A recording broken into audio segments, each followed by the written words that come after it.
माझं सदर बाजारमध्ये लहानपण गेलं आहे. लहानाचा मोठा मी सदर बाजारमध्ये झालो आहे. त्यामुळे सदर बाजार माझं एक घर आहे.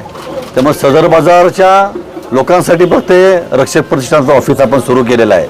सातारा जिल्ह्याचं ऑफिस आपण एक 2-4 महिन्यानंतर चालू करणार आहे.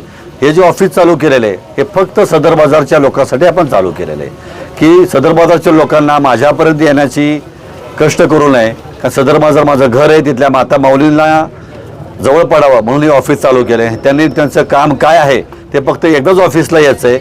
त्यांनी काम सांगितल्यानंतर कामाची पूर्तता झाल्यावर किंवा कामामध्ये काय त्रुटी आल्यावर माझे लोक त्या लोकांच्या सदर बाजारामध्ये लोकांच्या घरी जाणार आहेत की तुमचं काम हे झालेलं आहे किंवा तुमचं काम थांबलं आहे तर काय थांबलं आहे हे डॉक्युमेंट पूर्तता करा किंवा जे काय असेल ते अशा पद्धतीने आपण हे कार्यालय चालू केलेलं आहे. नक्कीच दादा, पण तुम्ही मगाशी भाषणात बोलत असताना युवा पिढी रत्नागिरीच्या दिशेने जाताना बघायला मिळते. त्या पद्धतीने तुम्ही काय उपाययोजना करणार आहात? आपण येणाऱ्या बुधवारी आपले सातारा जिल्ह्याचे SP साहेबांना आपण निवेदन देणार आहे आणि त्याच्याबरोबर आपल्या महाराष्ट्राचे मुख्यमंत्री असतील किंवा गृहमंत्री असतील यांनाही आपण